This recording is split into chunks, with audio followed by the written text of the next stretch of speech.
conferences and practice video from UAB, Alabama, Auburn, and around college football. Follow and compare to the sites you used to visit. You'll also get the latest highlights and news from the Next Round Daily Show. Turn on the notifications so you don't miss a thing. Next Round Live on Twitter, Instagram, Facebook, and YouTube. See more at nextroundlive.com. Take TNR on the go with a podcast built for your satisfaction. Miss Hour 1? Find it in podcast form. Miss Hour 2? Stream it now. Miss Hour 3? Download it for later. Miss Hour 4? Well, just know it's never coming back. Listen to TNR wherever you find podcasts.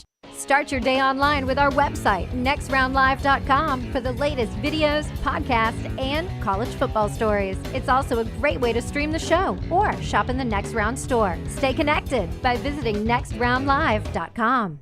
You can't wait for college football talk every Monday, so we don't make you wait. Ryan Brown here for the Next Round. You can catch ESPN's Tom Luganville with Jim Dunaway on Monday Morning Live at 7 a.m. I'm with Brandon Marcello on the Middle 8 at 8 after the Next Round. Hear from Alabama coach Kalen DeBoer and Auburn coach Hugh Freeze. After the coaches talk, Fox Sports analyst Brock Huard joins Lance Taylor for Unlocked at 1 o'clock. All college football, all day Monday, anywhere you get the Next Round. Hang out with the Next Round on the go. Whether you're driving to work, running errands, sitting on the beach, or you just need a break from the real world, we can keep you company. Check out the Next Round, Mystery Fifth Hour, and our other shows on your favorite podcast app. We'll meet you there.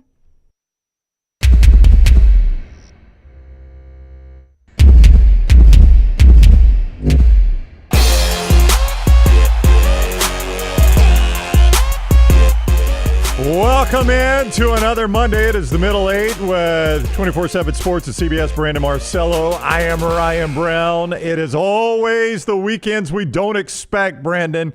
Normally it's later in the year, but it's always the weekends we don't expect, isn't it?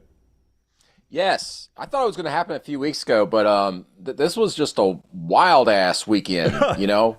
I mean, it wasn't just like, obviously, top teams going down, including Alabama at number 1, but it was just like, it was. I did not expect anything close to these results. No, nor did I. The show presented by MyBookie.ag. Code Next Round. When you sign on at MyBookie.ag, you can bet anything, anytime, anywhere, including Monday Night Football tonight with Saints Chiefs. Right there at MyBookie.ag, they double your initial deposit. Whatever you put in, they double it when you use code Next Round. That is free money you can play with right away at MyBookie.ag. You were in Fayetteville. We'll get to that.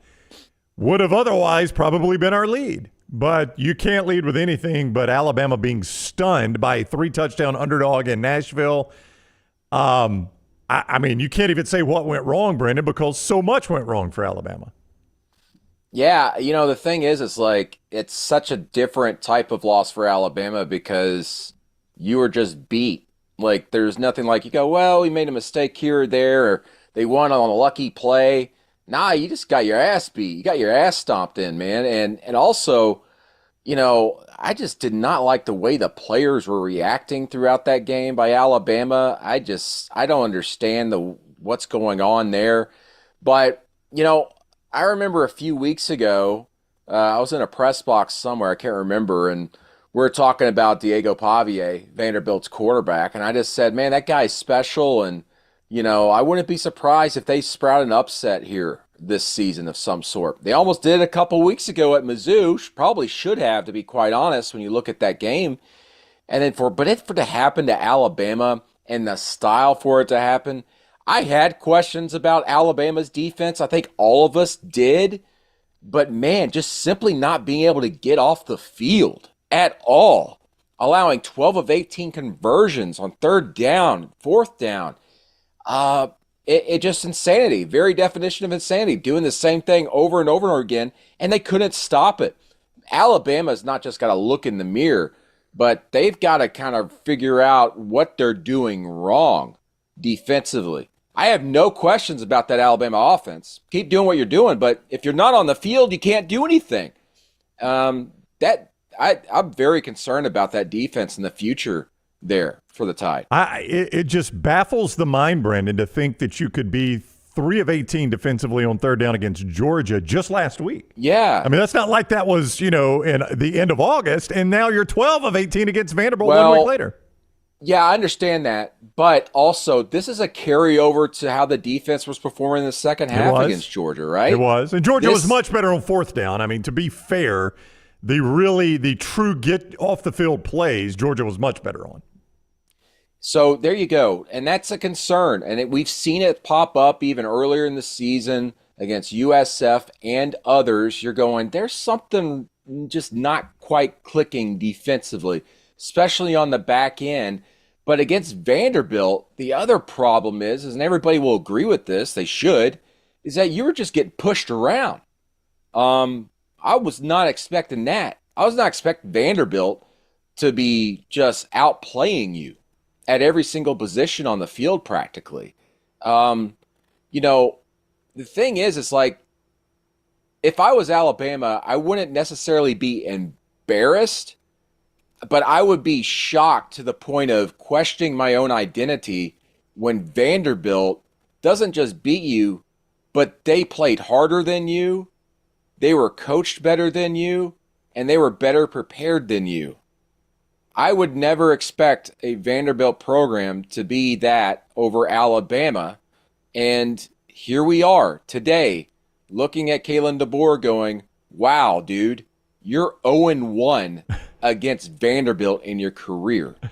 That's insane. It is insane. Hey, listen, the reaction today is going to be Alabama-centric, and I get that especially where we are here in Birmingham. You mentioned Diego Pavia. You can't just talk about what went wrong with Alabama. You do have to give this guy some praise. 16 of 20, 252, 2 touchdowns. He rushed for another 56 yards. The transfer portal changed college football. And you look at what he and Eli Stowers did, 6 catches, 113 for Stowers. And then there's Jerry Kill on the sidelines. I mean, yes. Little did you think that triumvirate, that threesome there, would be so important in the SEC race when they all came to Nashville. Yeah, New Mexico State, Nashville. Yeah. That's what Vanderbilt is transformed into. And we were saying this earlier this season as well. And boy, would I have loved to have had a beer with Jerry Kill on Broadway after that game.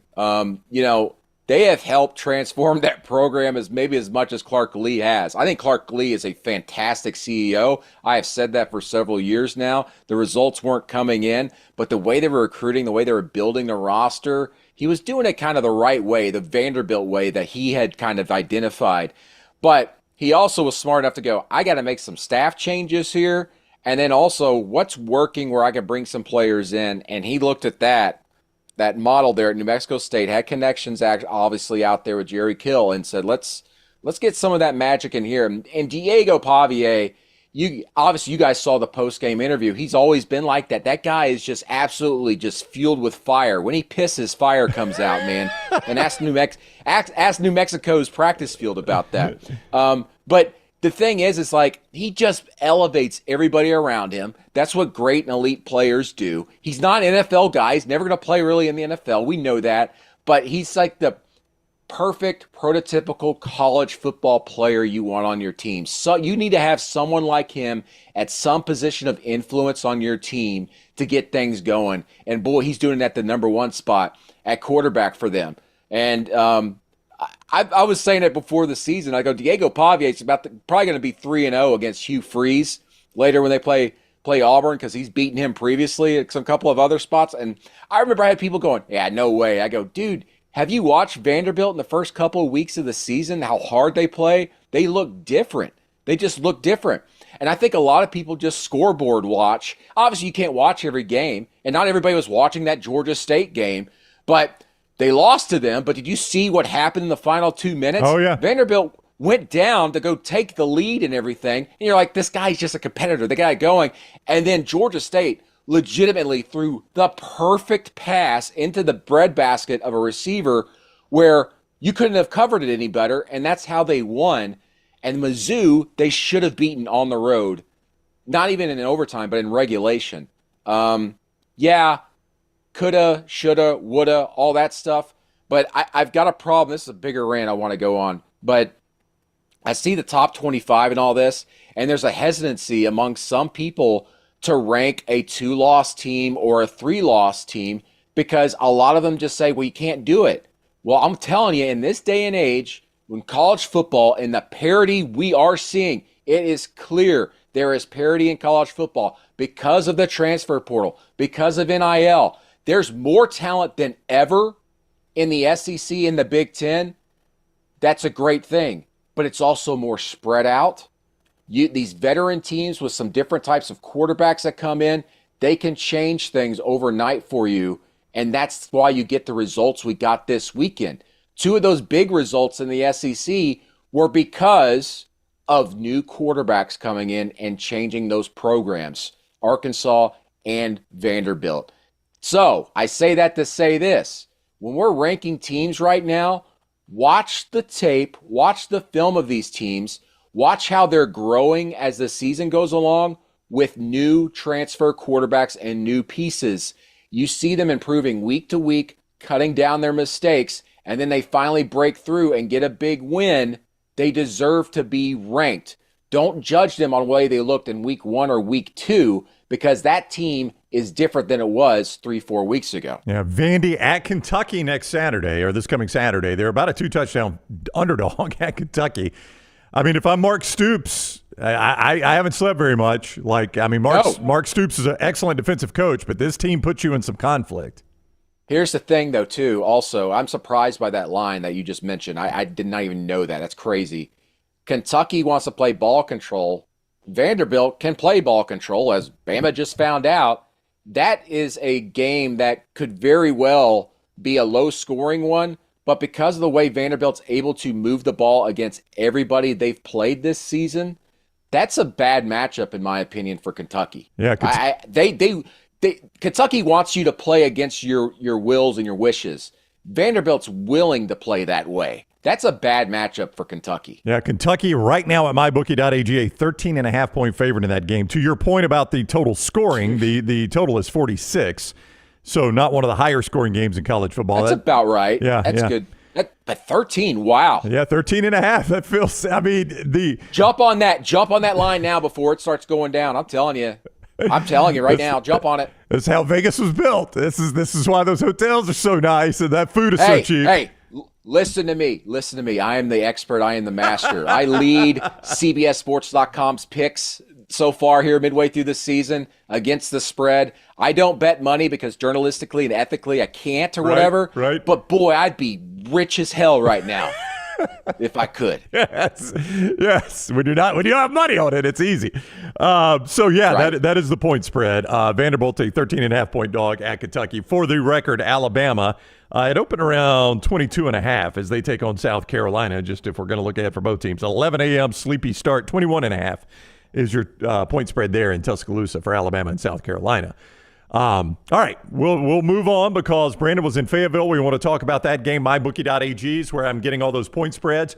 You can play all the games right there. Bet anything, anytime, anywhere. Use code NEXTROUND when you sign on and make your initial deposit. They'll double that deposit. That is free money you can play with right away. Win once with it. It's yours forever. Not like a lot of places where you have to win 5, 6, 7 times. Just win once. It's yours forever. Also, Rowback.com. Rowback.com, code TNR20 gets you 20% off your first order. Great golf gear, the best hoodies you'll find anywhere, a new line there at Rowback.com. Rowback.com, code TNR20. They've also got some very team-specific gear for a lot of teams out there that you wear to the stadium on Saturdays. TNR20 to save 20% off your initial order at Rowback.com. And don't forget, code NEXTROUND at mybookie.ag. Bet anything, anytime, anywhere with mybookie.ag. A midway fourth quarter, where you were, Taylor Green goes out of the game.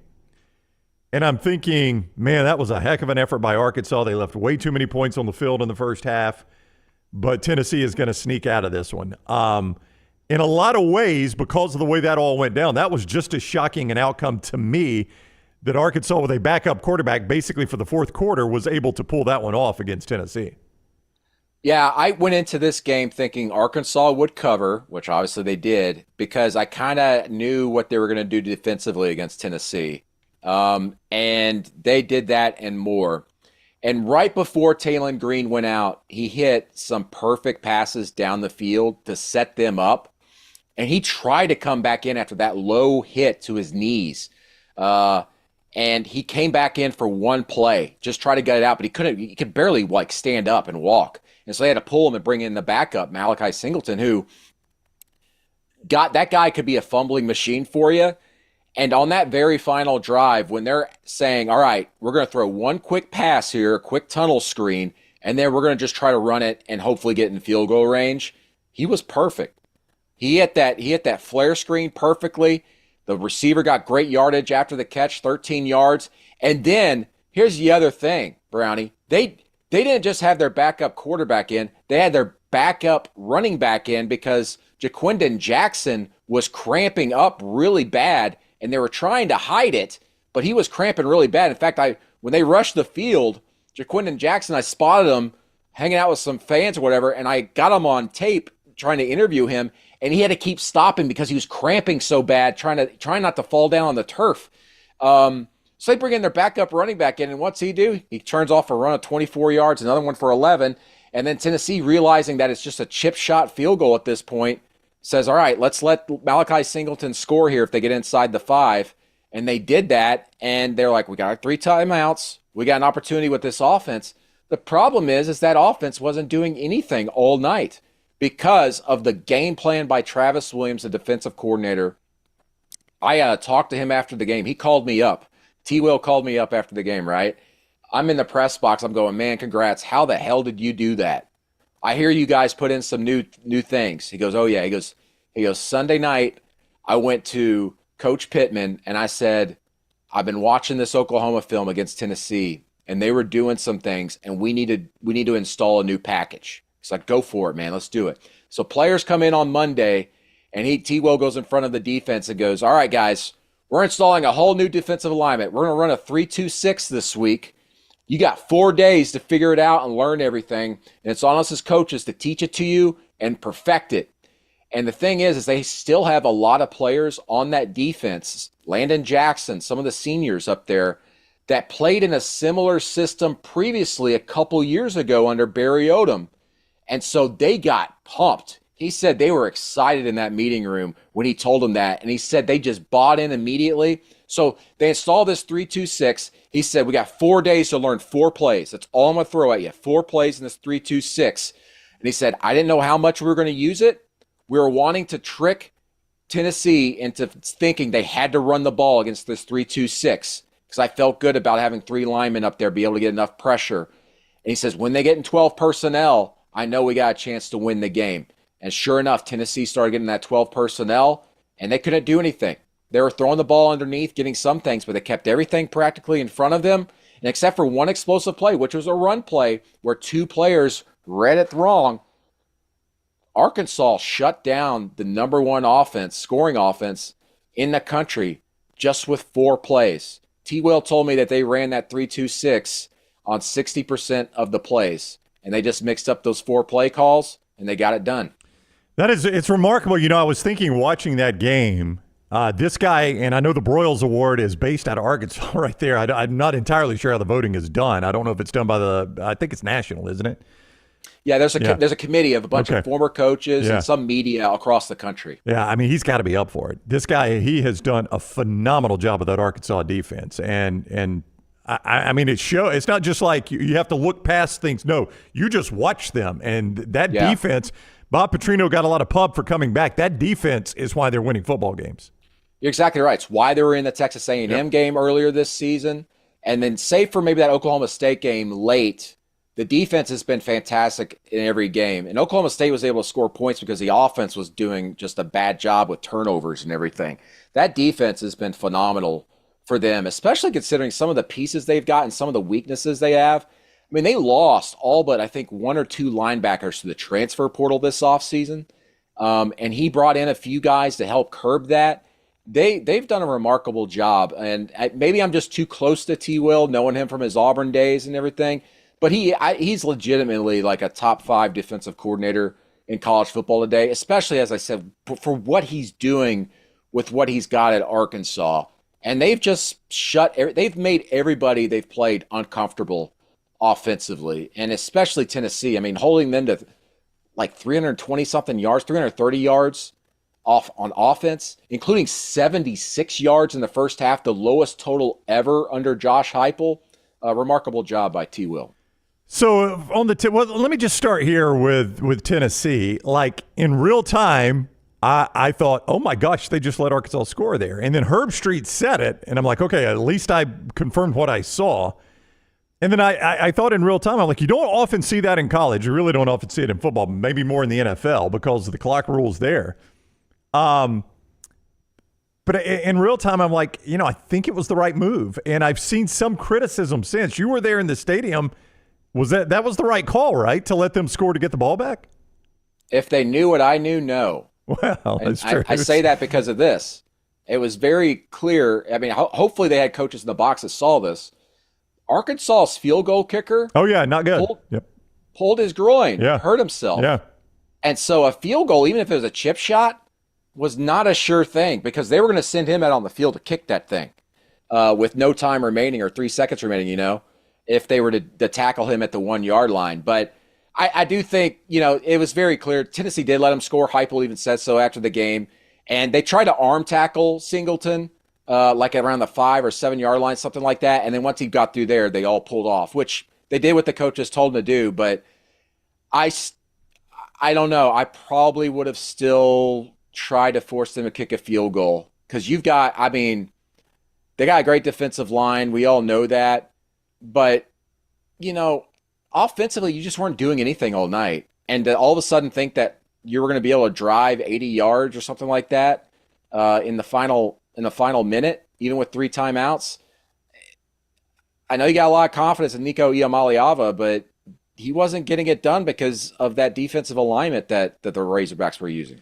All right, so let's talk about Tennessee's offense, Brandon. It is the middle 80s. Brandon Marcello of CBS Sports and 24/7 Sports. I'm Ryan Brown.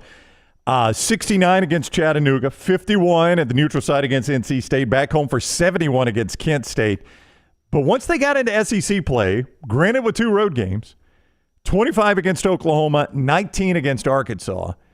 Once they have faced SEC defenses, it has been a little tougher sledding for that high-powered Tennessee offense. Yeah, and here's the other thing, is that Nico, as great of a quarterback as he is, on the road, he doesn't have a lot of experience, and his first 2 SEC games had to be on the road against a legitimately great Oklahoma defense and a defense that everybody's now starting to realize is a great defense at Arkansas. And Oklahoma and both Arkansas have laid out the blueprint now for how you slow that Tennessee offense. Run you a 3-2-6, mix it in there a little bit with some 4-down looks. That's what OU did. And that's what the Hogs did. Nico is going to be an elite quarterback in his career. He's going to do it on the road at some point, but he's still learning in his first year as the full-time starter there, and he's got to be able to be put in a better position to take some things underneath, and then got to get that run game going a little bit more often. The other thing that was really damning to me about Tennessee's offense was that Arkansas at times was able to get pressure in the backfield with 3 linemen.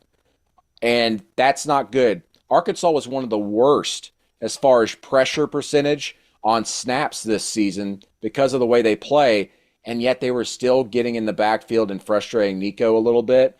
Not a good spot to be in right now if you're Tennessee, considering that there are going to be more talented teams up front and at the linebacker spots especially coming up on the schedule. And not a ton of situational awareness at the end for Nico. I mean, just throw it up, see what happens. You can't just run it out of bounds in that situation. I couldn't believe it. He took off running. Yeah. I was standing right there on the side. I got tape. I put it on my Instagram. He dives right there.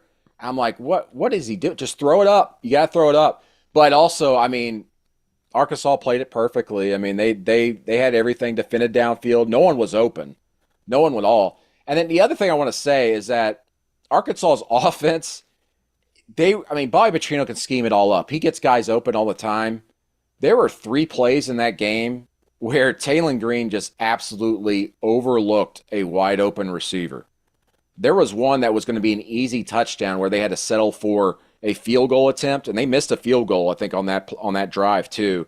This could have easily, I know everything I keep saying hypothetically, but it again shows you just how good Arkansas can be and how much better than they have shown just in the results. They could have beaten Tennessee by double digits in this game with the way it was going. They outgained them. They did everything better than Tennessee. It's just that they couldn't convert 2 4th downs which one of them they didn't even review, which there were some bad spots as well in this game on both sides. The refs were not great in this game, surprise, surprise, on both sides. And, it slowed Arkansas down a little bit. And Tennessee just, other than that one big run play and one good pass play, the Vols just looked completely inept all night. Charlie Burris, who covers Tennessee for the Big Orange Pod, did this research, and I find this interesting. Maybe we've got enough data to say, all right, this matters. In the entire Heupel era, Tennessee has scored less than 20 points 7 times, and they've lost every one of those games.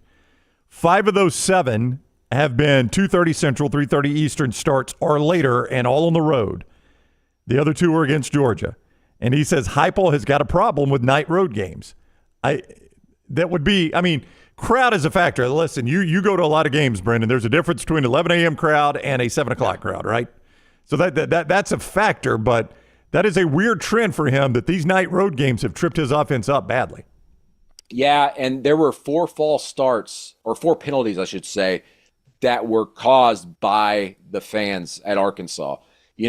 That fan base, and when you're there in the stadium, Brownie, I'm sure I don't know if you were at that game. Like, I know it was a decade ago, but when they came in and Ryan Mallett was the quarterback and they scored a touchdown there early, that's probably the loudest that stadium's ever been. And, I remember even Greg McElroy has said that Arkansas might actually be the toughest place he's played in, as far as a home crowd that they've had to play in.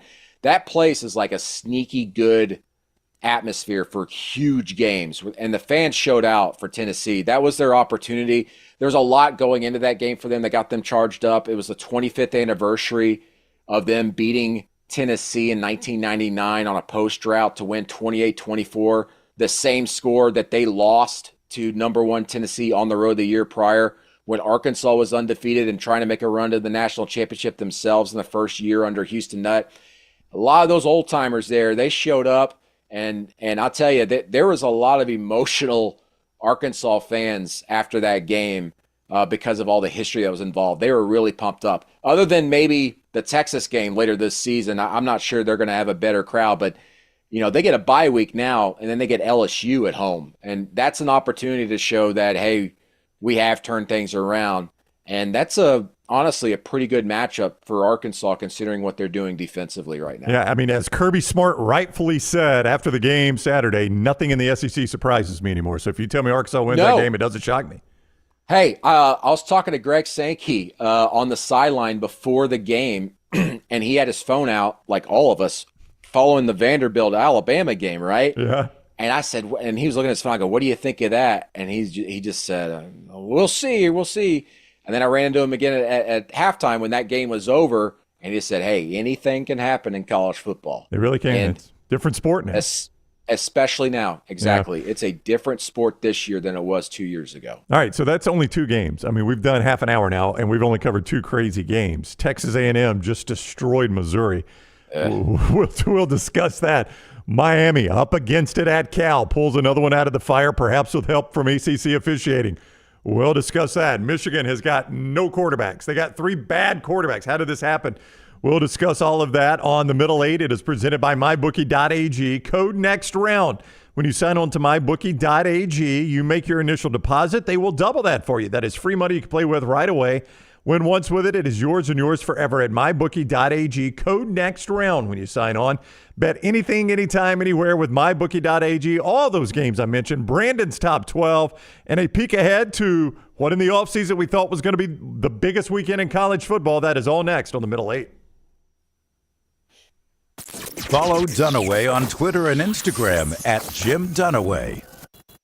Man, I love a good meal. I'm Jim Dunaway. A good meal is what you get with my friend Sterling at Champy's Chicken on Highway 119 in Alabaster. We're talking great southern fried chicken, wonderful sides, hand-cut chicken fingers, po' boys, and those Mississippi Delta recipe tamales. You got a perfect menu for everybody. Champy's Chicken is perfect for watching the big game, or taking a meal to the lake house, down to the coast, or stay in the restaurant and dine in a great atmosphere. It's all made fresh to order right there on 119 in Alabaster, Champy's Chicken. Hey, you feel that? That's fall in the air. And New Balance Birmingham got your fresh fall pair. to kick it during game time and sport from the sideline. Come together at New Balance Birmingham on Highway 280 right next to Chick-fil-A. New Balance Birmingham. We got now.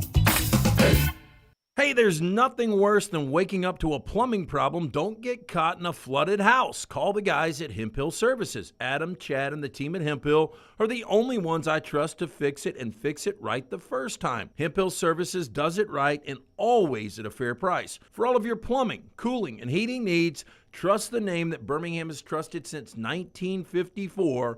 That is Hemphill Services. Call now, 205-229-2090. That's 205-229-2090. This hour of The Next Round is presented by the Birmingham Racecourse Casino, now featuring 7 days of giveaways with your chance to win a share of up to $125,000. The more you visit the Birmingham Racecourse Casino, the more chances you have to win.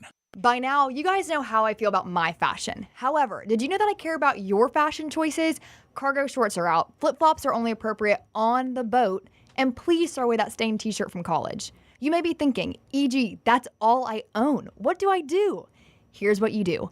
Go to nextround.store and fill your cart with a wardrobe that is approved by me. Stock up on logo t-shirts, hoodies for football season, and hats for every day of the week. Trust me on this one and head over to nextround.store to get stocked up for this season. Remember the name Way to Wellness if you're battling weight loss in your life. I'm Jim Dunaway from The Next Round. There was a time I was over 216 pounds until Way to Wellness helped me lose 45 pounds, and now for over 2 years, they've helped me keep that weight off. Here's their website, aplanforme.com, aplanforme.com. That's a great name for a website because there's no cookie-cutter plan. Everything is designed specifically for you. No contract, no sign-up fees, and your first consultation is free at Way to Wellness. Stop by the New York Butcher Shop and pick up the finest in certified Angus prime beef steaks and burgers, premium pork chops, ribs, and all-natural chicken cut to order just for you.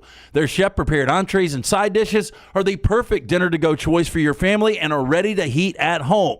With a great selection of fine wines and desserts, the New York Butcher Shop is your one-stop dinner shop. 2 locations to serve you, Cahaba Heights and on Highway 119 in Greystone. The New York Butcher Shop, rare quality, well-done service. Here at The Next Round, we love our guests, especially our 2024 football regulars. Auburn, Alabama fans, we've got your guys. On Mondays at 9:25, we'll be joined by Alabama offensive lineman Tyler Booker, and Tuesdays at 9:25, we chat with Auburn quarterback Peyton Thorne. Join us and rep your team.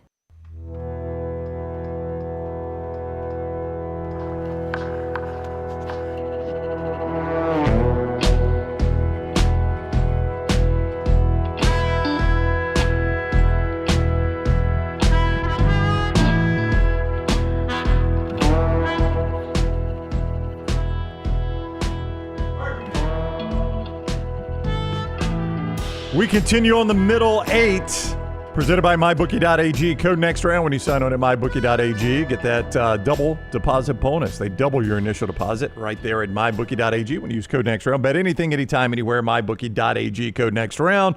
The middle 8, of course, the last 4 minutes of the first half, first 4 minutes of the second half, one of the most important parts of the game. We talk about all the games right here, as many as we can get to anyway, with Brandon Marcello of CBS Sports, 24/7 Sports. He was in Fayetteville, a ton of talk in the first half hour. If you missed it, go back and watch it. Alabama's loss at Vandy, Tennessee's loss at Arkansas. Let's move on to Missouri's loss at Texas A&M, a game they were never. Before we move on, sorry, go ahead. Before we move on, yeah. I want a quick question to present to the chat and all the listeners because I don't know the answer. When was the last time Alabama, Auburn, UAB, and South Alabama all lost on the same day?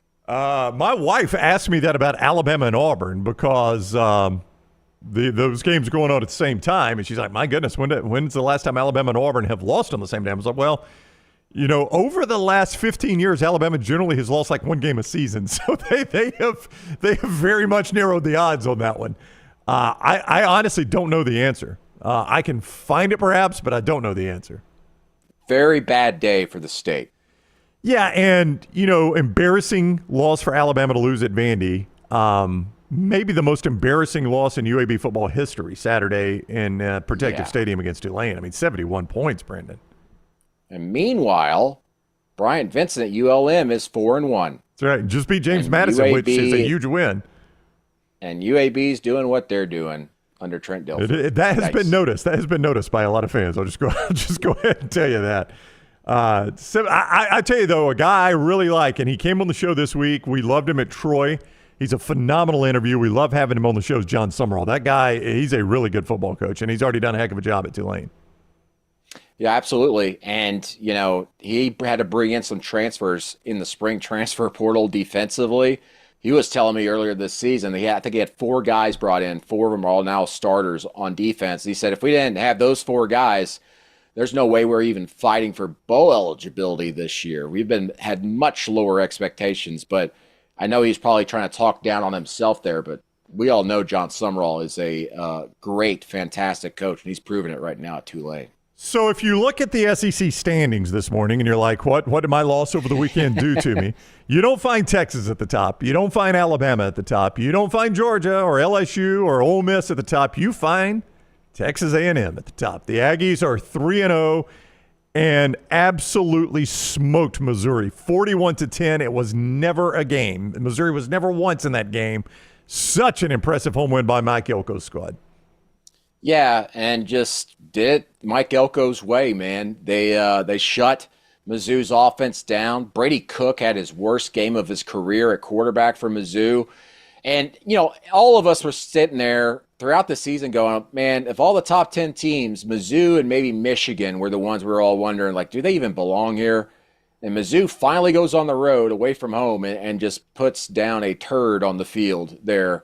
And it's just too bad that the cadets there didn't have their pooper scoopers around the track to pick up the poop like they usually do for the horses before the game. But, man, just a terrible performance. Like, I think it was late in the second quarter, I turned it off. I'd seen enough. Yeah.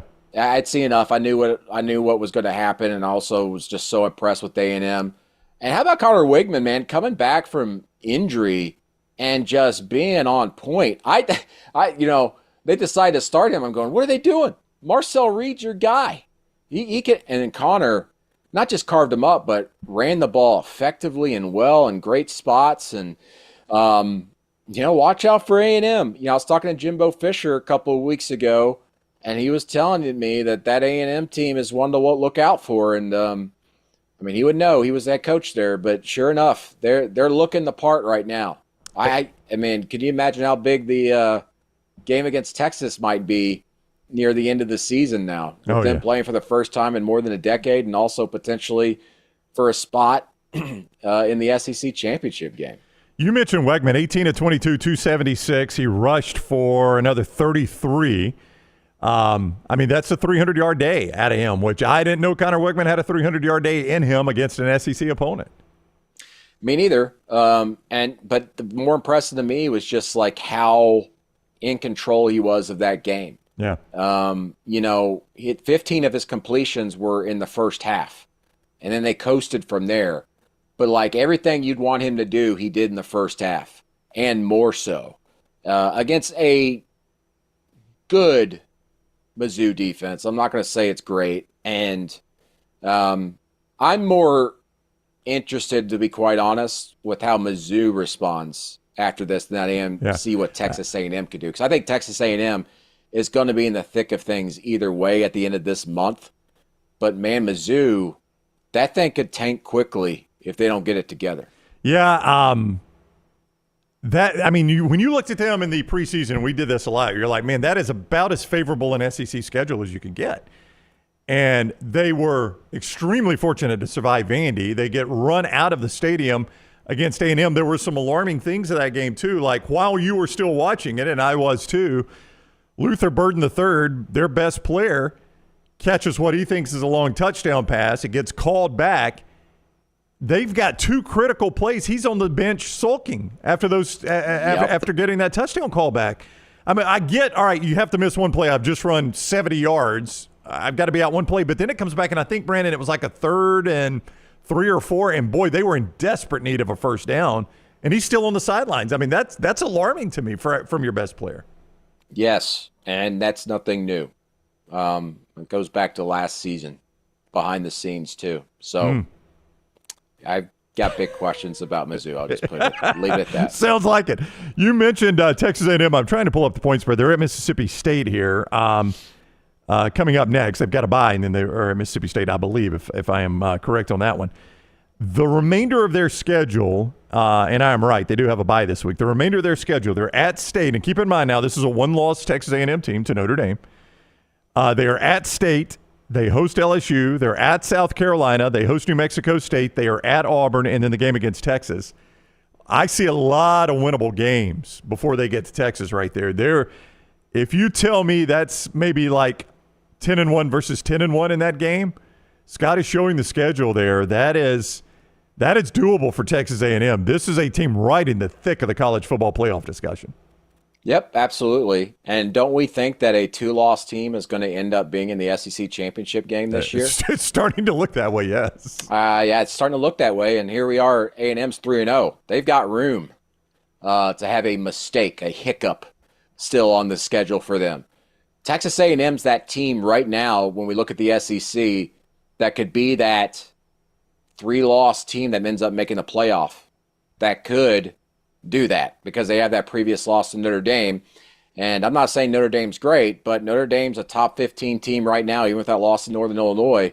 And their schedule is very conducive to make the playoff for them. Their toughest game remaining is against USC, which has lost back-to-back games. All right. So A&M's got a great schedule. They've got help, and they've got room to maneuver here and maybe make another mistake or a hiccup here or there. But the way they're playing right now, I don't foresee a lot of potential landmines there for them. Well, it was a bad loss for Lincoln Riley at Minnesota. Just a bad loss. And you mentioned they've lost 2 straight. They're now a home underdog to Penn State coming in this Saturday, who's playing some pretty good football right now. When you looked at the rest of Notre Dame's schedule, you kept saying, well, they got to play USC at the end. Week by week by week, that game's getting much easier for Notre Dame. Yep. And, USC, they're better in week 1 than they are now. And they've been trending downward ever since then. I think we gave them a lot of credit for the way they rallied back against Michigan on the road and then end up losing anyway.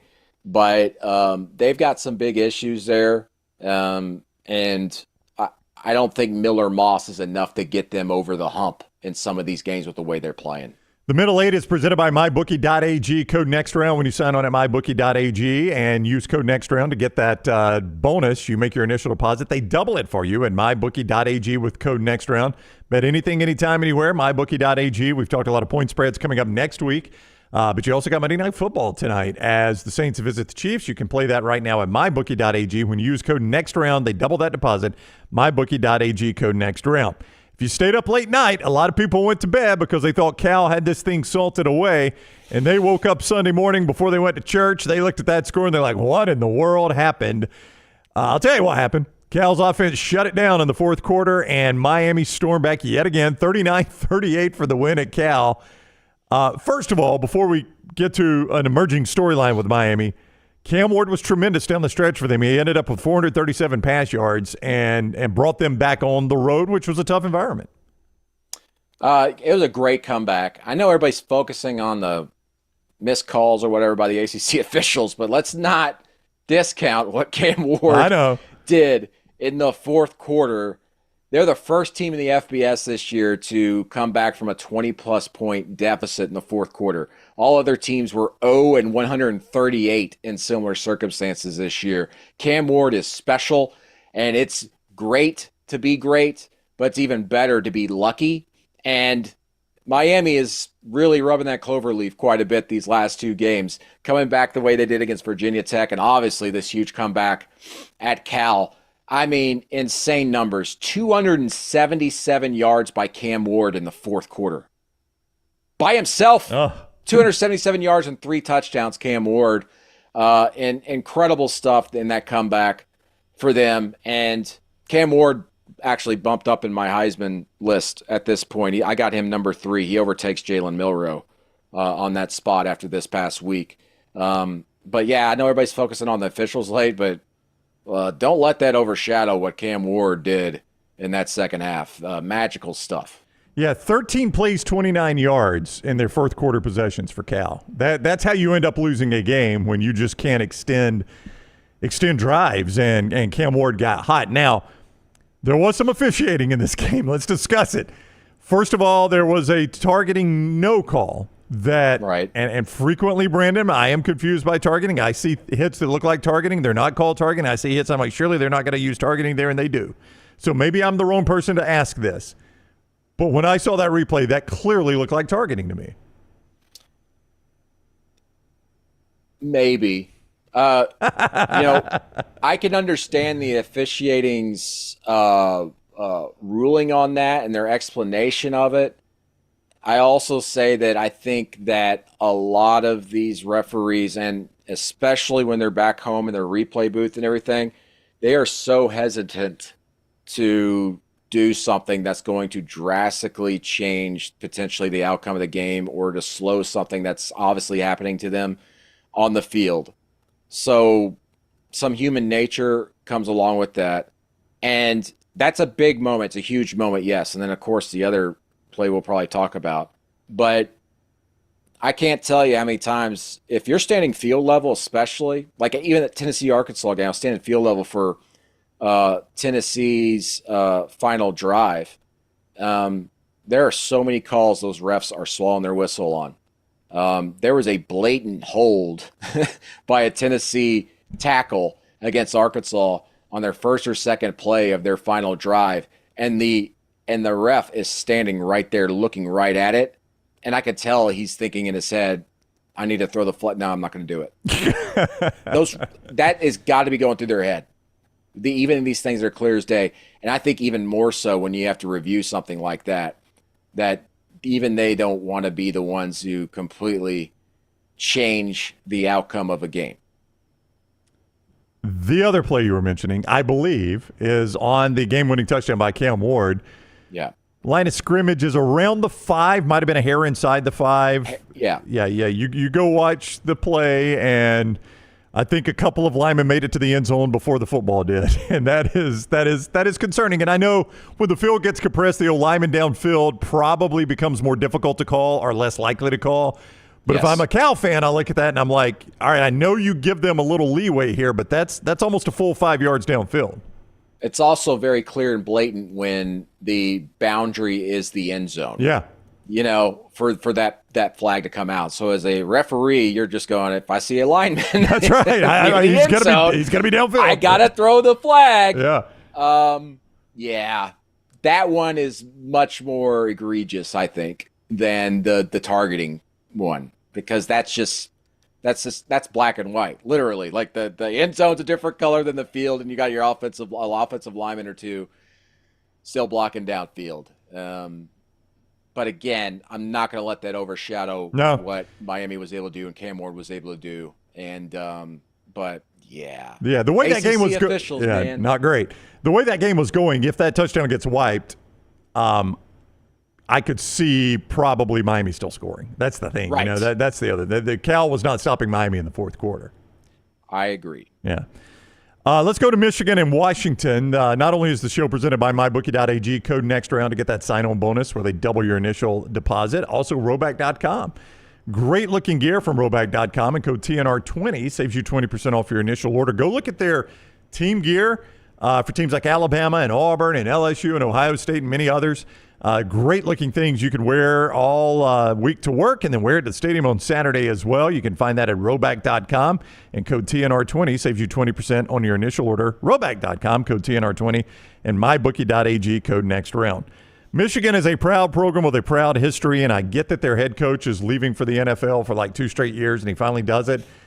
But their offensive coordinator took over as head coach, and I assume he was still recruiting, and how they've ended up in this quarterback situation is quite puzzling to me. They lose on the road to Washington 27-17, and their 2 quarterbacks, Jack Tuttle, the 3rd starter for the year, and Alex Orji, 13 of 25, 113, a touchdown and a pick. I just don't see how a proud program like Michigan can have this many bad quarterbacks.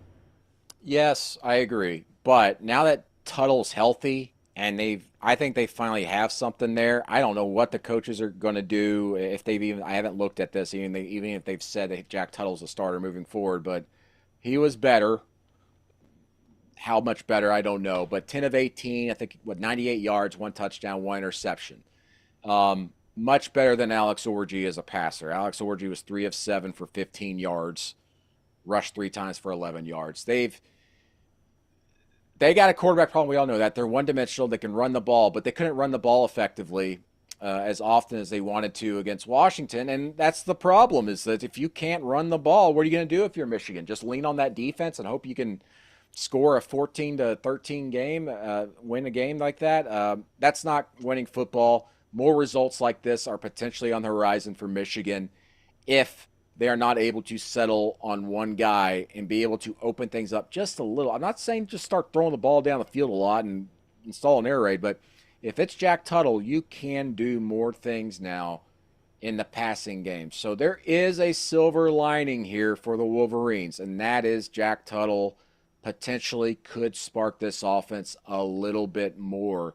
But having said that, how are you in this spot not having a quarterback when you knew that this day was coming after all the guys that were going to the NFL?